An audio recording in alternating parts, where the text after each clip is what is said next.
Every executive faces defining moments, times when everything seems to be going wrong. Maybe it's an economic downturn, a company wide crisis, or an unexpected leadership challenge. Here's the truth: what separates great leaders from the average ones isn't avoiding the struggle, it's knowing how to navigate them. So, how do you turn adversity into advantage? Let's break it down. Welcome to the Executive Pill, the podcast for leaders looking to sharpen their skills and make smarter decisions. I'm Alex D. Tremble, the CEO of GPS Leadership Solutions, and I've worked with Fortune 500 executives and government executives all across the country who have had to navigate some of the hardest and toughest leadership storms.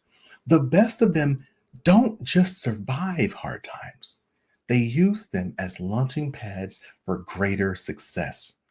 Today, I'm sharing the strategies they use to turn setbacks into stepping stones so you can do the same. Look, we're going to talk about how great leaders overcome struggles. And the first thing you need to be thinking about, and what we're going to talk through, is executives who thrive in adversity follow three key strategies. The first, control the narrative. In tough times, people look to their leaders for directions. If you let uncertainty control the story, fear will spread. Great leaders take control of the narrative by reinforcing the mission and projecting confidence, even when they don't have all the answers. So, here is the advice and the strategy that we provide to our clients. In every crisis,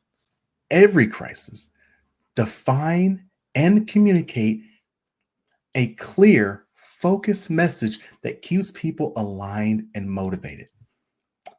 I think of a situation of a leader who I was coaching, and we were working with their executive team who were going through a very tumultuous time, to say the very least.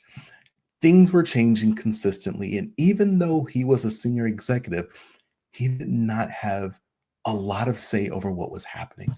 And the team was struggling, morale was going down, engagement was going down, rumors were flooding, and him and the executive team did not know how to stop it. And the first thing I spoke to him about was communicating more clearly. And he responded back, Alex, I want to communicate. I can't. I don't know what's going on. And there's things I just can't also share. I said, that's okay. That's what's called being transparent. Communicate to your team where you believe you're heading. You also will let them know what you can't share as well as what you do not know yet. Communicate that in an effective way. And I promise you, they will understand. We have to give our teams more credit. And so he had that conversation. He was really nervous because he said, if they ask me a question I don't know, make me look like I don't know anything. I'm like, look, just try it. Just try it. So they instituted these weekly calls, all hands calls that anyone could jump on and ask any question. And that's exactly what he did. He filled as many questions he could. If he didn't know the answer, he'd tell him, hey, I don't know the answer right now. I'll get back to you as soon as I can. Or that's a great question. We'll look, me and the team will look into it, and we'll maybe hopefully try to have something by next week's all hands. And if there are things that he couldn't share, he just shared, hey, this is something I actually can't speak on just yet. Him and I met 2 weeks after they started doing this. And immediately he was like, Alex, this was the fix. He started showing me the screenshots of individuals emailing him saying how much they appreciated him sharing what he knew. Because he was able to share what he did know and what he didn't know, the rumors started decreasing so rapidly. Over a 3 to 4 month period, we were able to do an evaluation and found that all the issues that they were starting to have started going away simply because of communication. Again, as leaders, especially as executive leaders, everyone's looking at us, and there is a hesitancy in communicating if we feel like we don't know the right answer, or if we can't say much about it, and we worry because the real concern. I get it. Some people can run with some people can run with that. Oh, well, such and such doesn't know.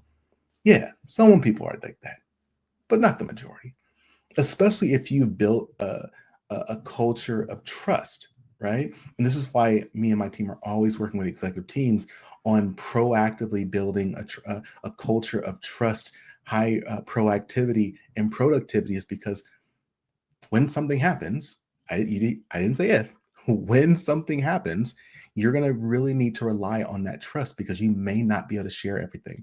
But if you have at least that foundation of trust and you share what you can, they'll say, okay, I get it. I trust this person. They've been 100% with me the entire time.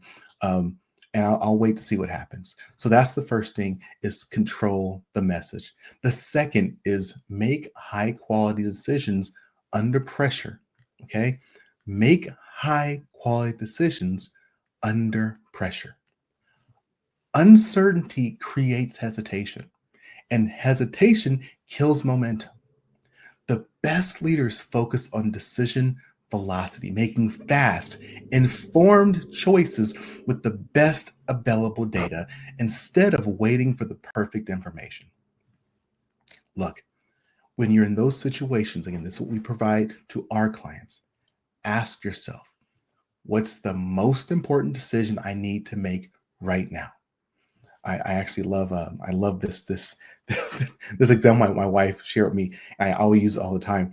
She said, Alex, are you washing today's dishes or next month's dishes or next year's dishes?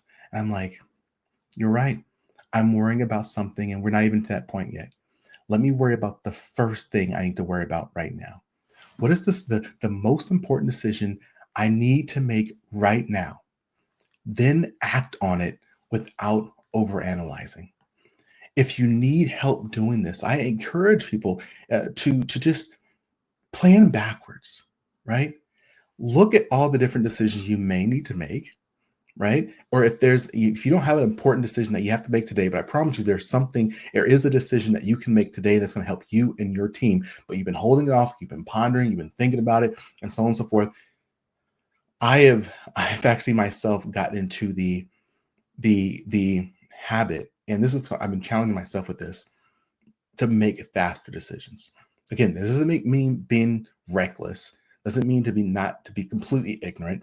It is, if there is something important that I need to make a decision on, instead of giving myself a week or 2 weeks or a month or a quarter to make a decision, give myself 2 days, give myself a day. That, just by simply doing that, by constraining the amount of time I have to make a decision, it immediately makes me prioritize everything else much better, because I say, okay, if I got to make this important decision, then I need to do some homework. And let me see what I can figure out. And I'll do my homework within a day or 2 days, and I make a decision. And that's really one of those big factors that differentiate the super successful executive leaders versus the ones who do well, is that when you act, you get data, right? When you act, you get data. You get new, real data to act upon, to analyze, and then to make another action. But if you are just sitting there over analyzing, taking a long time to make a decision that you know you could make, then then you're stunted from making the next decision because you have made the first and you haven't had the opportunity to analyze the information data from the first. So I have been really, or for myself, been pushing myself to make very responsibly quick decisions. Because once I make a decision and I take action, then I can look at the data and say, oh, this worked, this didn't work. Let me make a tweak and move forward, versus waiting 6 months to make a decision and then figure out the same exact information. And now I'm 6 months down the pipeline, right? And so I encourage you all to make as quick decisions as you can, right? It doesn't mean, I learned this a while ago and I absolutely love it. If someone comes to you, if you ask someone to provide you with a recommendation for moving forward, one of your staff members, and they provide you with one recommendation, they say, this is the only way to move forward, be afraid. Be afraid. Push back. Because there is never only one way to move forward. There's always multiple ways. There may be one best way to move forward, but there's always multiple ways. So if someone only provides you with one way to move forward, and or you, if you only think that there's one way to move forward, push yourself to think a little more in depthly, to see if you can come up with at least three, just three potential ways to move forward. And then you can say from those three, this is the best way to move forward. I believe this is the best way to move forward because of blank, right? So that's a really great exercise. So again, another way to be thinking about this as you're planning to make your decisions, um, if you're not focused on if over analyzing is not a big hurdle for you, then you can take a longer approach and plan backwards. If you have a big project you're working on, let's say it's going to be delivered in 2 weeks, a month, or whatever it may be, or next quarter, plan backwards. What do you need to know in order to make the decision that's going to help you get to to reach that goal within that time frame, right? And then also asking yourself the question, what is the impact of not making the decision by this particular date? Because there is an impact. And I don't think we think enough about that. If we, again, I think this is also for people who have a tendency to wait too long or overanalyze it before they make a decision. I think if you add into your your your questions, your how you're to analyze situation, if you add this additional question, which is what is the impact in delaying this decision, that actually may help you out a lot in making your decision quicker. Because if you understand, okay, well, by holding off from making this decision, this is actually causing the company to have a reduced revenue by X percentage every single day or every single month that we haven't dealt with this problem. Oh, okay, then maybe I need to do with this, or maybe by holding off this decision, I'm actually keeping someone on the team who I really know I shouldn't keep on the team. And actually, they're impacting the work of someone else, which is impacting their productivity. And this is someone on the team who I really, really value. I need them on my team. I can't lose them. And so by me not making a decision to have this difficult conversation with the other staff member, I'm potentially going to lose someone who's a rock star on my team. That is a great question to ask yourself. What is the impact of not making a decision? And what's the impact of not making a decision by a particular date? Because that may be important. Okay, number 3. I said I'm going to give y'all 3. Turn setbacks into strengths. Adversity exposes weakness, but that's a gift. It reveals what needs to be fixed so you can come back stronger. Instead of viewing challenges as roadblocks, elite leaders leverage them as transformation opportunities. Here's what I'm going to challenge you to do. After every crisis, hold a lesson learned session with your leadership team. Identify the gaps, make adjustments, and come back stronger. I promise you, every time something happens, a difficult situation happens, there is an opportunity to get better. What I love working with the executives we work with, I love this concept of extreme ownership. Extreme ownership. Now, there's actually a book called that. I've never had to read the book, but I like I like that title because for me, what extreme ownership means is just taking ownership of everything you possibly can. Because there are really 2 things we can think about. There's our locus of concern, so things that we care about, our locus of concern, and there are our locus of control, things that we can actually impact. There's a lot of things in this world that I may care about or have a concern about, but there are many fewer things that I can actually impact. A great example, might be a bad example, but a great example is a football team. I really want a particular football team to go to the Super Bowl and win the Super Bowl. Locus of concern, I care. I want them to win. Yay. Do I have any impact on that?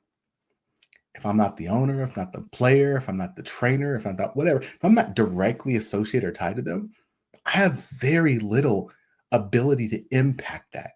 And so for me to worry myself and become frustrated by something I have no control to impact, it doesn't make sense, right?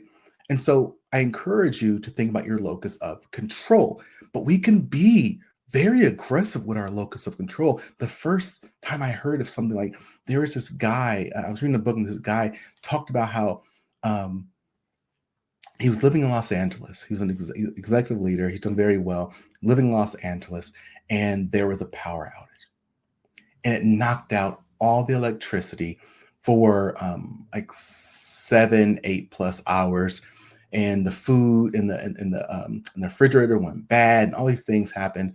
And everyone was upset. And initially, he was upset too, like, "Oh, the government, that was his thing. Oh, they should have had this checked on him." And he said, "No.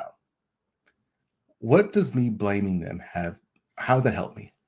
For me, how does it help me to blame them and say they should have done something different? That has no impact on me. So what control can I take? What ownership can I take over that situation?" And he said, "You know what? I'll buy a generator. So if that ever happens again, me and my family won't be impacted because I'll have a generator." And when I heard that story, I was like, that's freaking amazing. I completely agree.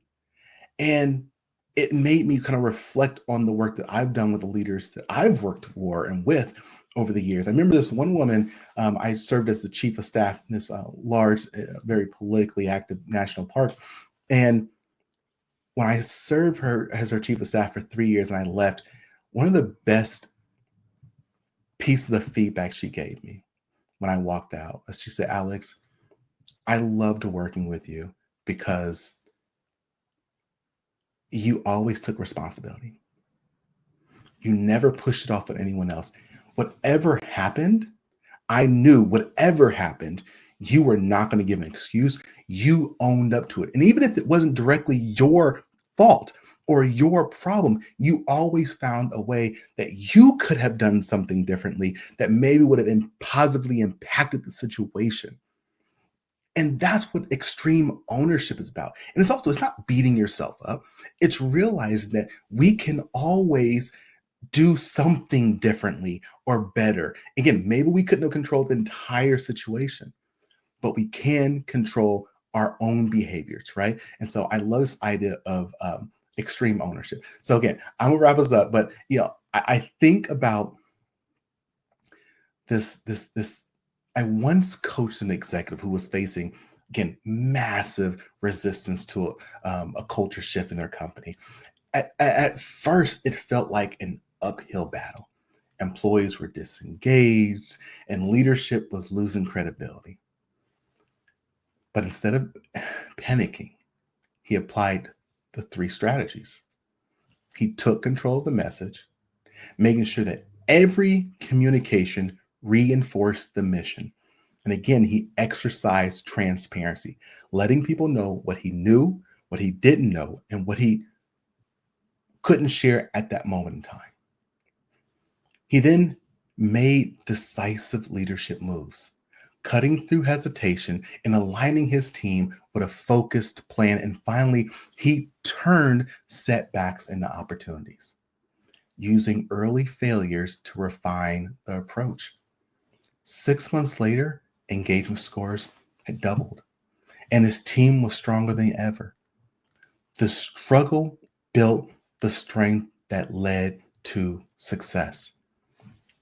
This is the reality. Those challenging times in our life are what build us. We do not grow if there is not something in our life that challenges us to grow. It doesn't happen. It's very difficult to grow without some force encouraging us to do so. Again, there are people who, like myself, I'm consistently trying to grow, reading and doing things. But I'll tell you, the rate of my growth when I'm just like cruising and things are going well and I'm learning, I'm talking to people, I'm doing like that's a good click. I'm growing, I'm doing, I'm learning, I'm building. When something goes wrong, when something gets difficult, when I am forced to figure out a solution out of nowhere, especially something I haven't taken on before, growth goes like this. Because again, you're forced to find a way through the darkness. You have no choice but to either give up or pull up. I like that, right? I'll leave you with one last piece before we wrap up. There's this idea of hard is never constant. I love this. I heard this from Alex Hormozy. Hard is never constant. 3 things can happen. You give up, you get stronger, or it gets easier. The only things that can happen. Hard can't stay around forever. Something is difficult. Either you get better, so it's not that hard.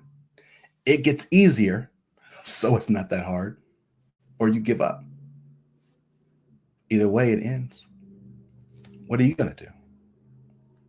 As Ryan Holiday says, the obstacle in the path becomes the path. Struggles aren't roadblocks. They are the way forward. And as you know, every episode, we want to be very, very tactical, right? So I want you to take this moment to reflect on your start, stop, continue. For your start, what's one leadership habit you'll develop to handle challenges better? For your stop, what fear-based reaction do you need to eliminate? For your continue, what's one resilient leadership practice you already have that you'll double down on? Thank you for joining us on the Executive Appeal. If you found this episode valuable, connect with me on LinkedIn. Visit us at gpsleadership.org. As always, I encourage you, stay strong, stay positive, and definitely stay moving. See ya.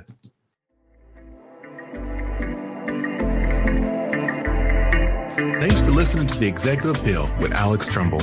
I invite you to follow The Executive Appeal wherever you listen to podcasts. Follow me, your host, Alex Tremble, across all socials or via email for exclusive webinars, courses, and speaking engagements on continued topics of executive leadership. So until next time, stay strong, stay positive, and definitely stay moving.